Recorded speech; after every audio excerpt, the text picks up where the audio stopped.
We are now live. So thank you everyone for joining us and happy Tuesday. And we're right on time, which is very unusual. Today's session is the benefits of a holding company, sort of holding company 101. I do have a slide deck that I'll be going through today. Do want to remind everyone, if you're here with us in the Zoom, you can of course post a question using the Q&A. We'll do our best to answer those as we go throughout the session. If you're joining us live on any of the various social media channels that we're posting this on, you can post your comments down below and we will have one of my colleagues relay those to us so that we can answer them live. And if we don't get a chance to answer them live, our team will be monitoring the comments to come back and provide feedback to your questions as we go. So without further ado, let me share my screen here. And we're going to talk about the tax implications of creating a holding company. And it does seem like everything is up and running, so we are good to go. So for those of you who are not familiar with myself, my name is Andrew Wall. I'm the managing partner here at CPA4IT. And our mission is to help clients organize their finances, create wealth, and transform wealth into a legacy. And I got that right without even looking at it, which is impressive of itself. Now let me just try and get, apologize. There we are. Get my slides in the right place. So let's first by starting talking about what exactly is a holding company. So a holding company doesn't produce any goods or services, and is primarily there. Its primary function is to hold assets in the form of investments. Now that might be investments in stocks, in physical real estate, in other companies, but it holds investments that are generating what we refer to as passive income. It does offer a lot of benefits, including tax savings and asset protection, and we'll be running through each of those as we go. And the holdco itself can own shares, as I said, in other companies. And that's the most common structure that we're going to see is an operating company and a holding company, where the operating company dividends tax-free its retained earnings up to its holding company that then invests it. There's a number of reasons we would want to do that. The greatest of which is typically tax savings. Again, if you have questions about any of this, please stop me as we go. But we'll go through some of this core stuff throughout the rest of the session. So there are two ways of creating a holding company. You can create a holding company from scratch by incorporating that holding company. Oh, sorry. There we go. So you can create it from scratch. And the issue with creating a holding company from scratch is if you have another company and you want to move the assets of that other company into this new holding company that you've created from scratch, you have to do an asset freeze and an asset rollover. And that can be expensive because you're going to have to bring in a tax lawyer. It's beyond what we can do for you as an accounting firm. However, it is sometimes required if you need to keep the existing contracts with your end client.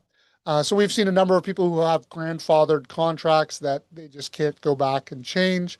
And if they wanted to go the cheaper route, which is to take your existing company and convert it to a holding company and then incorporate a new operating company, in some situations, that's just not an option because that would mean you'd have to create a new contract with your end client, work with them on their payables department to make sure that the payments are going to the correct company. And it can be a disaster that is, well, it can be a problem that is difficult to overcome. Now, the best solution and the most common solution used by our clients is to take your operating company that you've been running for years and it's built up some retained earnings into a holding company. Now, this holding company would then hold shares of a brand new company that we would incorporate. So when we incorporate the new company, we would issue the shares to the holding company. That gives us the structure that we want. Then you go out and redo your contract with your end client, and you start billing through that new operating company. Whatever funds are left over at the end of the year, you would dividend those up into the holding company to move the assets. And dividends between holding companies or from operating companies up to holding companies are tax free. So there's no tax implications of moving those funds from one company to another. There are other methods for moving funds. There's something called an intercompany balance account. And this is where one company might lend funds to the other. So let's say, for example, at the end of the year, I do a dividend to the corporation of $100,000, which I declare, but the dividend is not paid. So that would effectively show up as the intercompany balance, where the holding company is seeing a asset, a receivable, and the operating company has a liability, a payable. So there are situations like that. They could be other loans and stuff like that. And I do see our first question coming through. So let me see if I can answer that for you.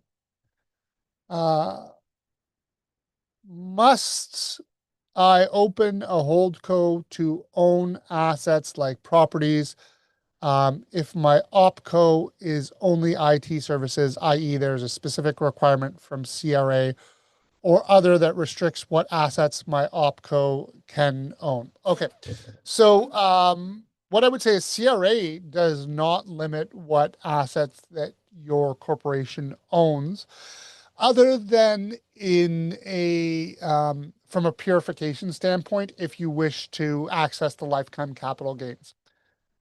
So if you're selling your company and you are able to sell shares of your company, there's something called the lifetime capital gains exemption. But the rules say that a certain percentage of that must be generated from active business income, not from passive income.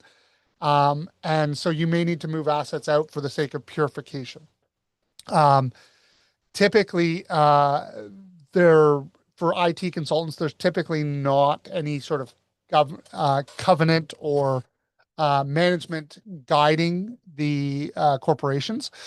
There are other industries like accounting firms, real estate professionals, doctors that have governing bodies, and they have their own professional code of conduct and stuff like that. But again, most of those don't limit you being able to own assets inside of your operating company. Now, the question becomes, is there a benefit to holding that inside of your operating company? And I hope to answer that with the rest of this session. So I'm going to leave that for now. I'll leave you hanging, Joe, for just a second as we talk about those benefits. But from a CRA perspective, there is not a specific requirement that IT consultants only perform IT consulting work. So hopefully that's the long-winded answer to your question. But as I said, there are, when it comes to setting up a company, a holding company, there's effectively two methods. The preferred and cheaper method is to convert your existing operating company into a holding company. There are a bit of downsides to that in that we're going to have a transition year. It's pretty rare that you're going to have a situation where your cutover happens to be exactly on your fiscal year end. So what that means is typically there's going to be a year where you have a holding company, but your operating company has a combination of passive and active income in it, which is not insurmountable. And again, typically is cheaper than going the legal route, even if we miss out on 1 year of potential benefits on the passive income. And when I mean benefits of passive income, why don't I tell you a little bit about what some of the benefits of setting a holding company up are? So one is the ability to lock in the lifetime capital gains exemption. So this is what I was mentioning earlier. So right now, the lifetime capital gains exemption is up to about $1,250,000 of capital gains. Now, this is specific to the sale of shares. So if you're selling assets, you're not going to get that lifetime capital gains exemption. The holding company, as I mentioned, gives us a tool for purifying the operating company.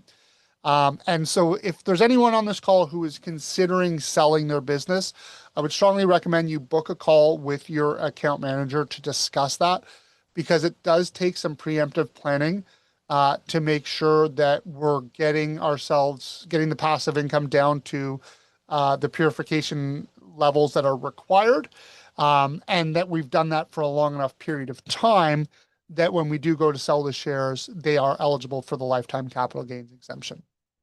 Um, so it's a tool that can be used for the lifetime capital gains exemption. And you and again, this is going to be a tool to help you move money into a separate company to give us some tax and financial advantages. And we're going to talk a little bit more about those in a second. So I'm again going to leave you hanging for just a second as we talk a little bit more about estate planning. Um, and estate planning is another tool that can be used very effectively with a holding company. The benefit of a holding company, um, if you're looking at long-term estate planning, is one, it gives you that purification if you are going to sell if the operating company has any saleable, if it's a saleable business, you've separated that out, and now the operating company can be sold, and assets distributed to the estate, and the holding company can continue to operate as a vehicle for the next generation.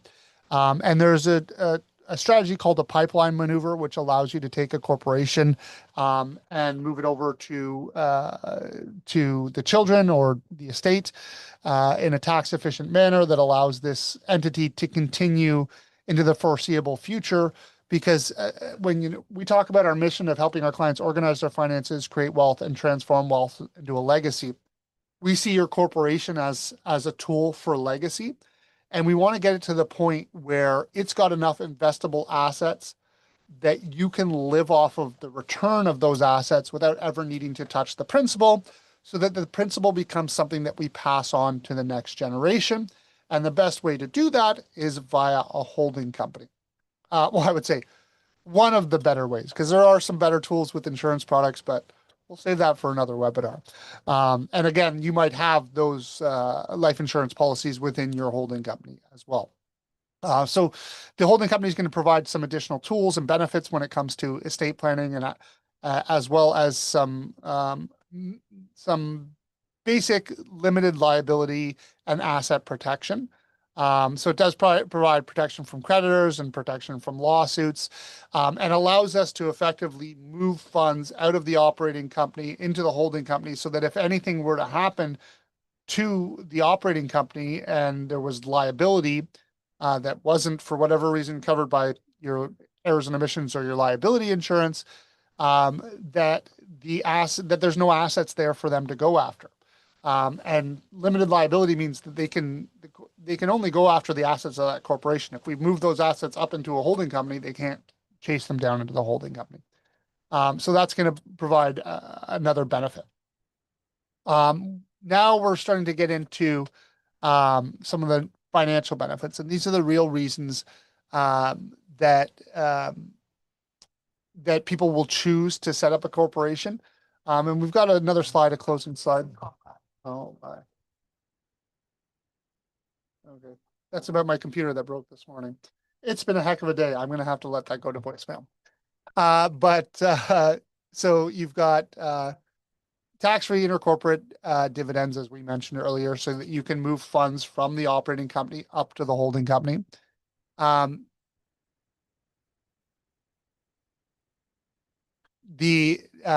enhanced investment potential, I apologize that I'm not really even understanding that bullet point. There's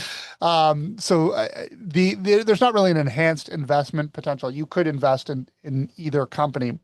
But what we do have is enhanced tax benefits, because what will happen with passive income is that it's not eligible for the small business tax rate.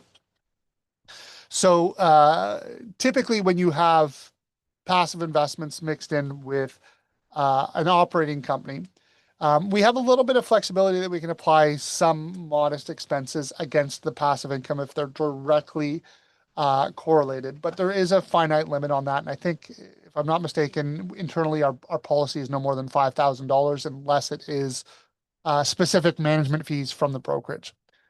So those could be applied against the passive income, but all your other expenses, your telephone, your rent, your own management fees, wouldn't be applied against the passive income until they have wiped out all of the active business income.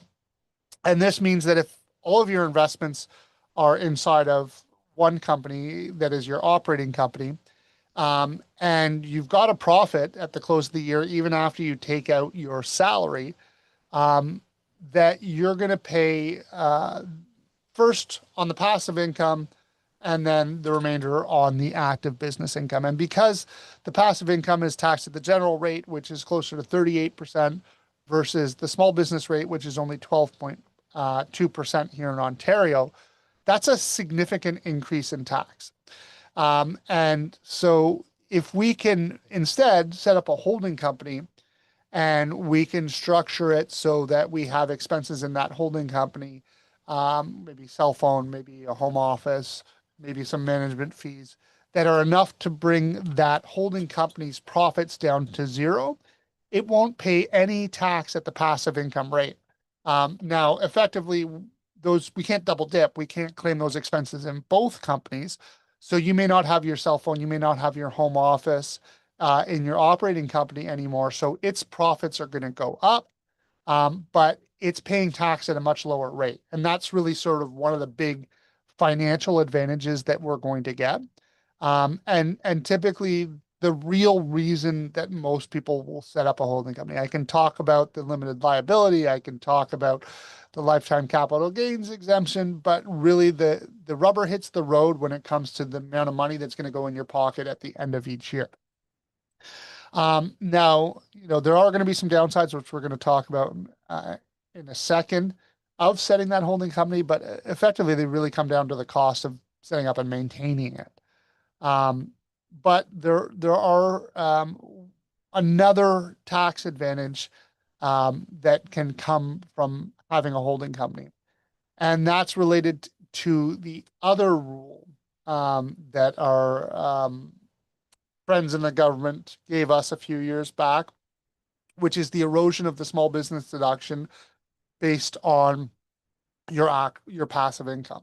So not only is passive income, taxed at a higher rate, it is now if you have more than $50,000 of passive income, each dollar over $50,000 gets multiplied by 5, and then your small business deduction is eroded by that amount. So let's say that you have $150,000 in active passive income. Then what will happen is you've got the $50,000 exemption. So 150 minus $50,000 leaves us $100,000. We multiply that by 5. That's $500,000. The small business deduction limit is $500,000, which means if you have $150,000 of investment income each year, you get no small business deduction. Now, that sounds horrible until you realize that it is based on net passive income. And again, if we have this all intermingled into one operating company and holding company, we are going to have higher passive income and higher erosion of the small business rate. Whereas when we separate the holding company and the operating company, in theory, we're going to have less net passive income and therefore less erosion of the small business deduction limit. We do have another question coming in the Q&A. Can you put accounting services fees against the holdco, even though it's opco financials? Also, will this session be published afterwards? So we'll start backwards. Yes, this session will be published afterwards. And in fact, it'll be available as soon as we wrap because we're streaming live. So it's available on LinkedIn, Facebook, and YouTube, and will be available immediately as soon as this is completed. Now, can accounting fees be applied against the holding company? even though they're opco financials.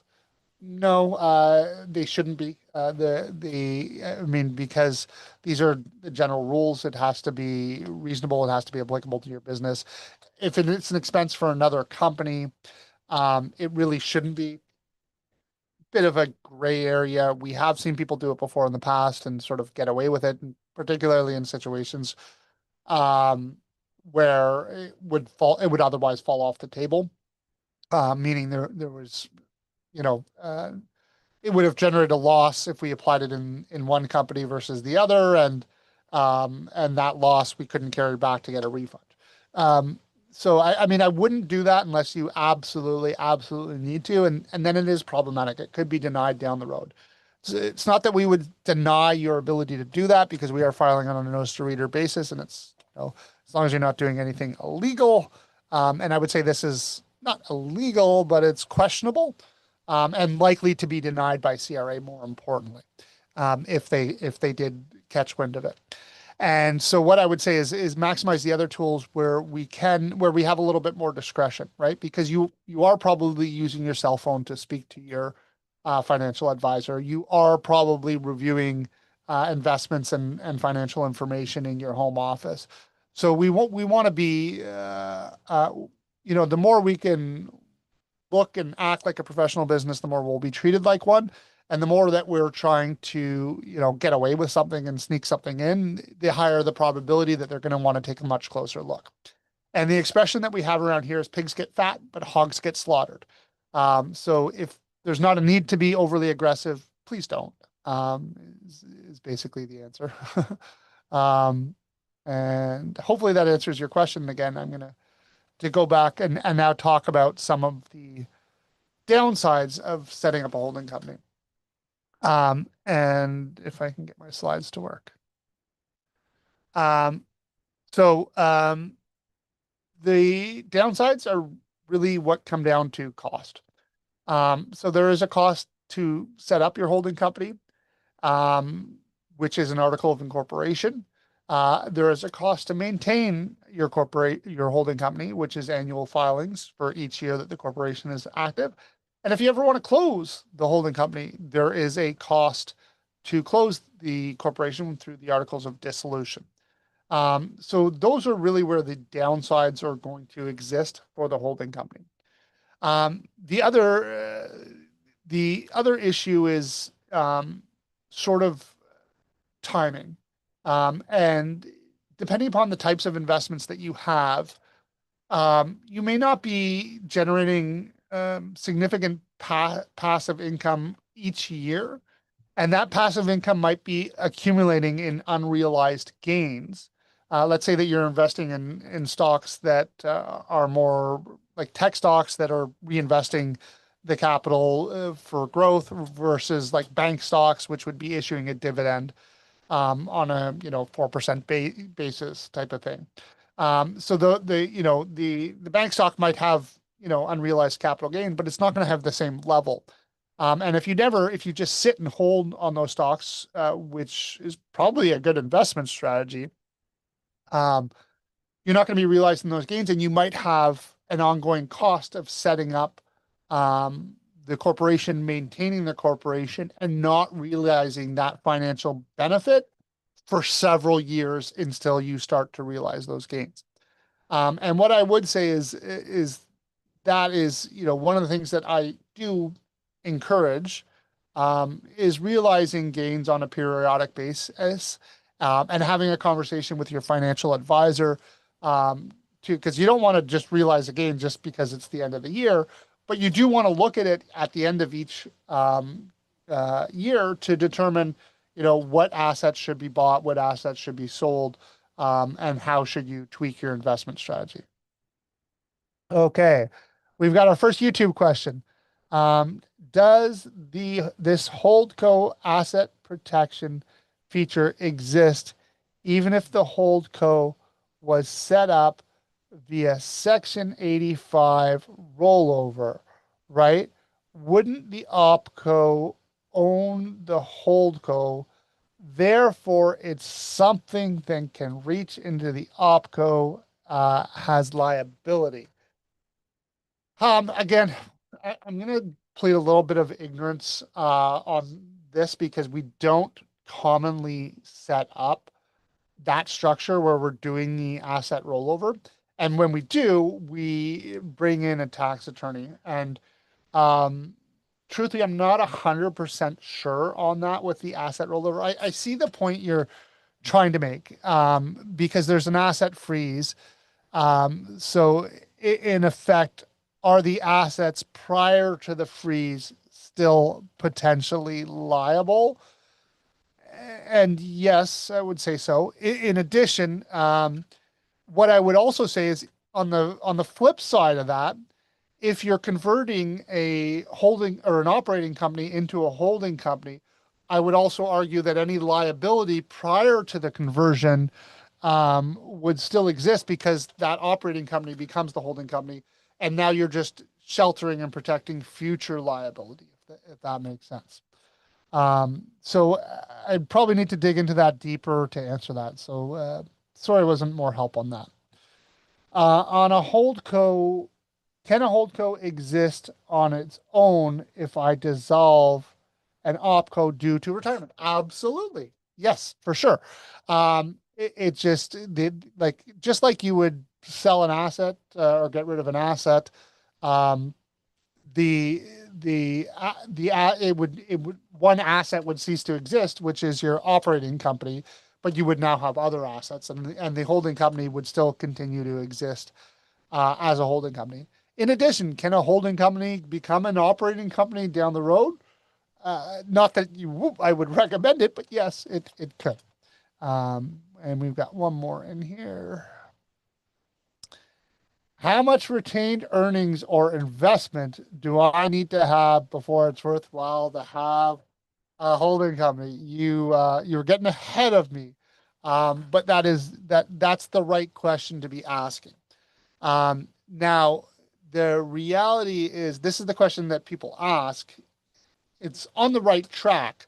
Like, where am I going to receive a financial benefit from setting up a holding company versus just working within my own operating company?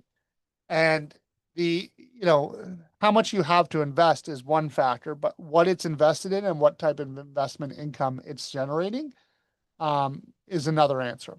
But generally speaking, what I would say is if you've got more than $10,000 of passive income a year, it probably is going to make financial sense to set up a holding company. And that's simply because I'm doing the math of, the 38% versus the 12.2, which is about 26% on $10,000. It's about $2,600, which is going to be, around the cost you're going to be looking at to do the accounting for your holding company. So I would say, 10, you're kind of on the fence. 20, it's definitely starting to make sense. 30, you're losing out on some missed opportunity, and et cetera, et cetera. But it is a little bit more complicated than that. And what I would say is, rather than guessing, I would book an initial consultation with your account manager, have him review the financials with you and see what type of how much passive income you have, what types of passive income you have, and whether it would make sense to set up a holding company in your situation. Um, Now, getting into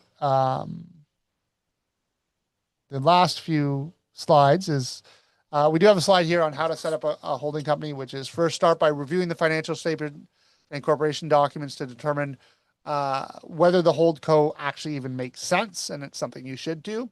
We then process any articles of amendments to rename the existing company so that we can rename so in order to convert that into the holding company, it's most very common. People want to change the name. It's not required, but that is most common. We do typically recommend with holding companies that we select a December 31st year end date for both the opco and the holding company. We like December 31st for holding companies because a lot of investment statements are going to come based off of the calendar year. And even though brokerages can provide it based on the fiscal year, it's often more difficult and harder to work with a holding company that has a non-December year end. The only trade-off you're making there is that the December 31st is the most popular fiscal year end. And that then means that you're up against, several other small business owners who are trying to work with us or work with other accountants to get their accounting done, which means typically it's going to take us a little bit longer to complete your year ends than, let's say, a September year end. But typically we would recommend that. And then incorporate your new holding company. And then, as I said, reach out to your end clients to make sure your contract is updated and if there's direct payments or EFTs for any of your invoices, that those are set up with the new corporation's bank account. So that's the process to do it. Now the question is, when should you do it? Or oh, okay. Apparently I deleted that slide. So when should you do it? So there are, wait, oh, okay. No, I didn't delete it. I just put it in the wrong spot. There we are. When to start up a holding company. So obviously, first and foremost, if there's an actual financial benefit to setting up the holding company, like you're going to save more by moving it from passive income into active income, then that's a no-brainer. Also, when there's significant risk. Some people I've seen set up a separate holding company for each property that they own. Now that is got some benefit because you're effectively segregating all the risk for each property into one corporation. That gets pretty costly to do. And I probably wouldn't recommend that unless the property is a sizable property. But when there is significant risk, and with physical real estate, there is arguably significantly more risk than there is with, like a REIT or other stocks. Um, so I would say if there's significant risk, that would be another opportunity. And then lastly, when we're planning for succession. So either looking at long-term estate moves, or looking at new tools for how we're going to split income, all those types of things. Estate planning is going to be another key factor for when we should look at setting up a holding company. We do have another question that we've come up through here. Can I withdraw money from the holdco's investments similar to director's advantage from the option? Yes, a holding company has in director's advantage just the way an operating company does. So you can take loans. You can take loans for the purchase of a vehicle. You can take loans for the purchase of a home. You can take a single purpose loan for 1 year with no specific reason. And you can do director's advances throughout the year that are, if repaid by the end of the year, you can do that as long as it doesn't become what they refer to as a series of loans and repayments, which is where you take the money out at the beginning of the year and you put it back at the end of the year. And you do that repeatedly. That becomes what's called a series of loans and repayments. And the government's like, yeah, you're playing games. That doesn't work. I'm going to call it all income to you personally. So be careful of that one. That's one that when people learn about director's advances, they're like, oh, I'll take that money out, pay off my line of credit, not pay interest in my line of credit, and then put the money back at the end of the year and then repeat the cycle. You can't really do that. CRA is wise to that strategy. So if you are thinking about setting up a holding company, we can definitely assist you. If you're not an existing client, we'll offer free initial consultation. Of course, if you're an existing client, the consultation with the paralegal team would be included as well. We do have an in-house paralegal team, which means it's turnkey. So we can do the incorporation, we can do the articles of amendment, we can do the articles of dissolution if you get to that point. And I believe we've got to my knowledge, we have the best price, better and cheaper than owner, provided that you are working with us on the accounting side. We also do offer a benchmarking analysis to show you how you compare it against the average and the median. We do offer audit representation protection. But I think the most valuable asset that we bring to the table is our industry expertise and the fact that we are a multi-generational firm. We've been doing this since 1984. And I've known about personal service business risk, asset protection, limited liability, holding companies, operating companies. These have been part of my dinner table discussions since I was a child. And every single one of my brothers and sisters worked in the family business, including my stepmother, stepbrothers, the whole nine yards. And it was always a big part of the family discussion. And I think that unique knowledge and expertise is the biggest asset we bring to the table. Um, and of course, if you are interested in connecting with us, you can reach out and connect with us on any of our social media channels. You can connect with us on our website, where if you are interested, if you're watching us on YouTube or one of the other social media channels and you'd like to participate here live, where you can post your own Q&As, you can register for those on our website, cpa4it.ca, under the events section.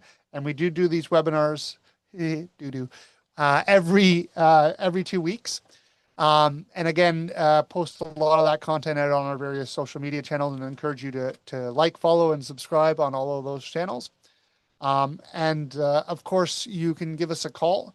What I will give everyone a heads up is, because this is mixed reviews. We are a very tech forward firm. We do use an AI voice agent. When you call that number, you're going to get an AI voice agent. But if you want to speak to a human, you can just ask to speak to a human and it will redirect you. But I would tell you that AI agent is something that is getting better and better every day. I just sat with the team earlier today on some updates that they're doing to that to make it even better for you.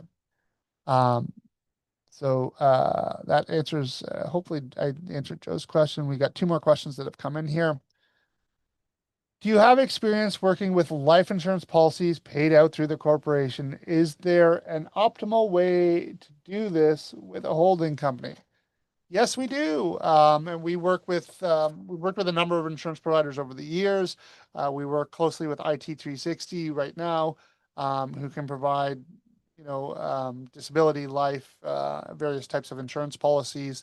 And we love insurance policies from a tax perspective. There are some significant tax advantages. I would encourage you to go check out the top 10 advanced tax strategies for corporation. It's a webinar we've done in the past, where we go through things like IPPs and insurance products, and they can be very effective tools. And definitely we can work with your insurance providers to make sure that everything is structured properly, whether it be in a holdco or an operating company, or we're looking to move them around, et cetera. We've got lots of experience doing those as well. Do I need to have my own estate planning lawyer? Are you partnered with a lawyer for estate planning who works with you as a team?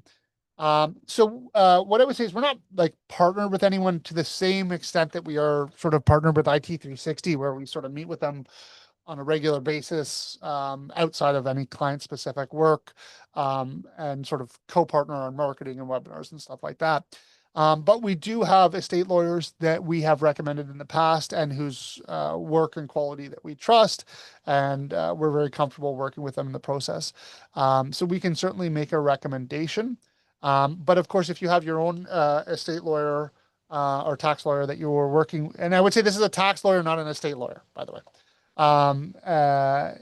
If for, and sorry, and I may have missed, let me slow down. Okay. Let me reread this question, because I just realized you meant an estate lawyer. I was thinking a tax lawyer. Um, uh, so no, we don't have an estate lawyer that we have worked with yet. That being said, I am dealing with my father's estate as we speak. And we were working with an estate lawyer on my father's thing, and so far so good. So what I would say is, with limited experience working with this estate lawyer, I do have one that I would recommend. And estate lawyers can be very, very helpful and useful, but not everyone uses one. So if you are looking for a recommendation, I would refer you on to the people that I'm using personally, with the caveat that it's still a work in process. Our estate is not settled yet. If you do need that recommendation, reach out to me, and I'll be happy to provide that. Awesome. I think I have covered all of everyone's questions. I can see we've still got a few of you left. So if there's anyone who's got a question or wants to raise their hand, if you do want to just ask as opposed to type, you can raise your hand and I'll promote you to be able to speak. I'll also give it another minute or so before I wrap to see if there's any other questions. But I apologize for for some of the glitches today, and thank you for your time. Again, we will be back in 2 weeks with another webinar. Um, I, we've got one more that's come through.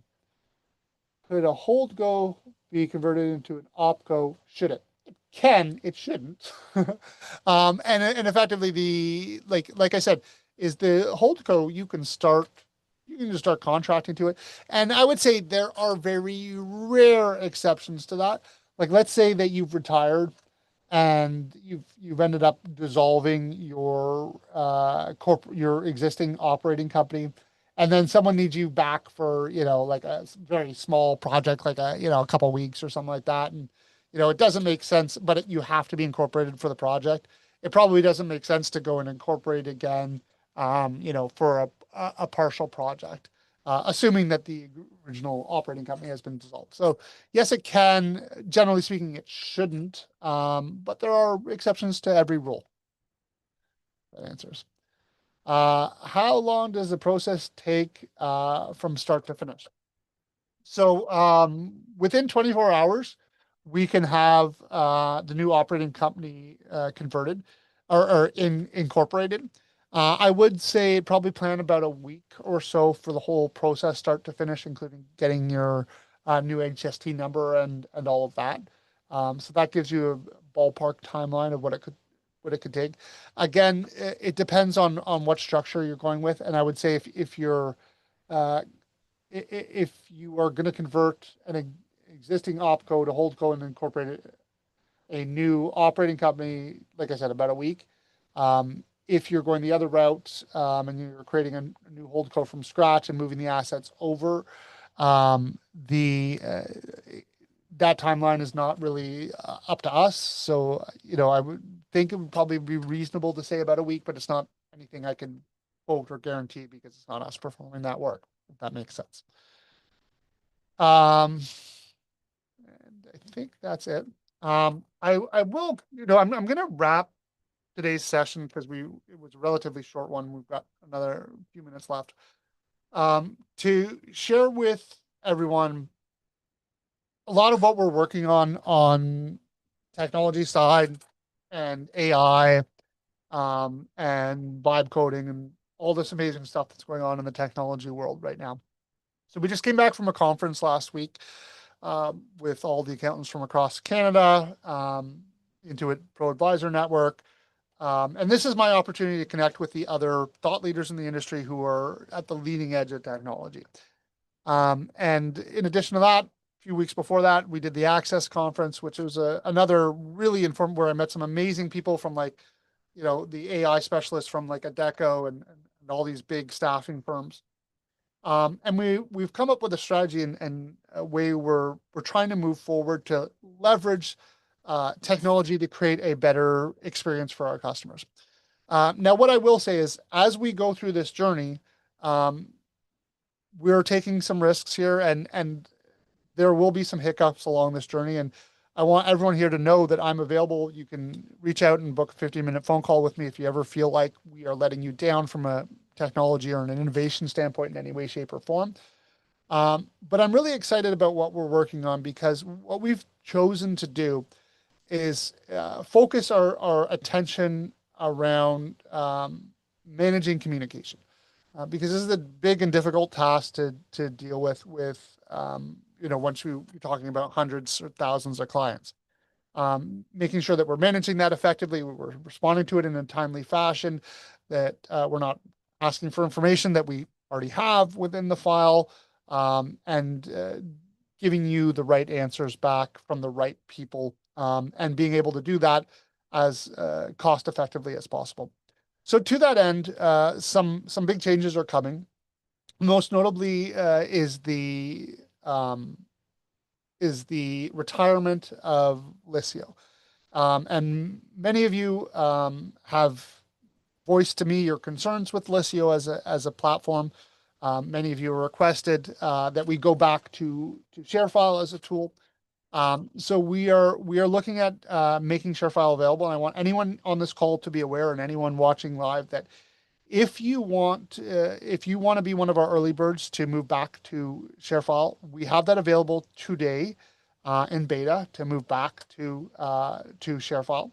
Um, and with that will come a new upload tool, because one of the big advantages with Liscio was just the way it managed in actual year end. And we're trying to build some stuff there that is going to create a dashboard where you can upload your information, and it gives our team the information that we need to know about the year end, as well as a place. And we've seen some really cool stuff with data visualization and portals at these last conferences that we're hoping to bring to you guys, so that um, we're able to deliver our client package. It will be available in ShareFile in the interim, but we want to deliver a client package for you that is incredible. And we want it to have data visualizations. We want you to be able to log in and use it, because what we're finding now is we give you a package that is a whole bunch of documents that you never look at. And we want to change that. We want the package we give you to have value to you, and to be useful. And so we're hoping to leverage technology and AI to help us to develop and build this stuff faster, which is with vibe coding and what we can build out now. That is, it's really quite cool what we can do. So we're looking to build out that better platform for you. And part of that new platform will also include better management of our communication.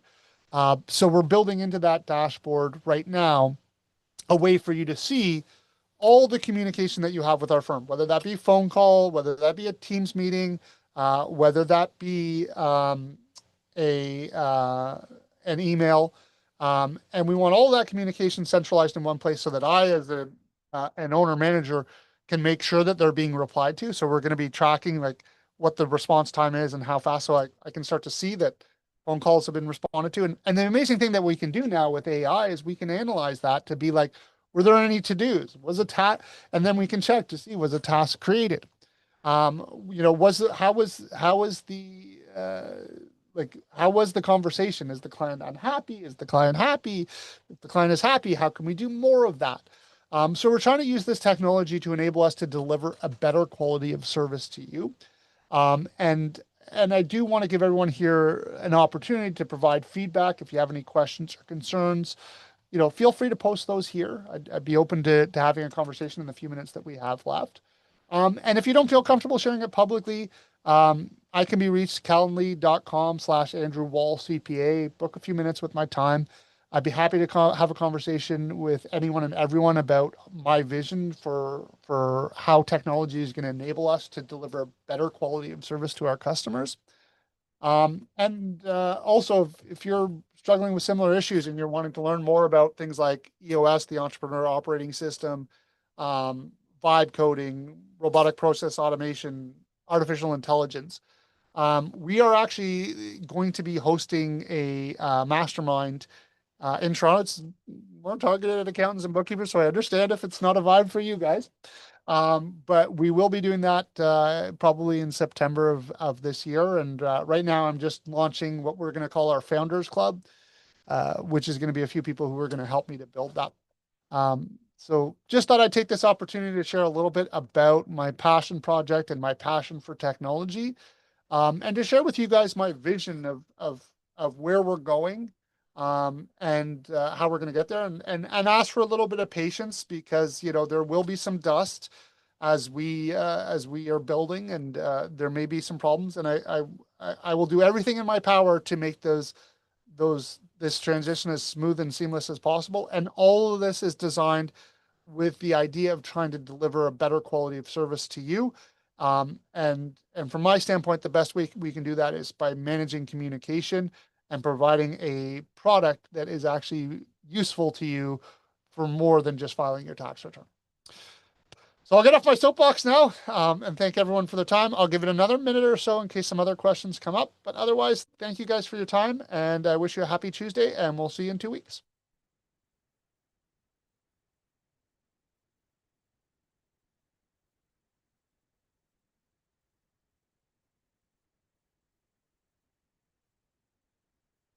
Oh, we got one question coming up.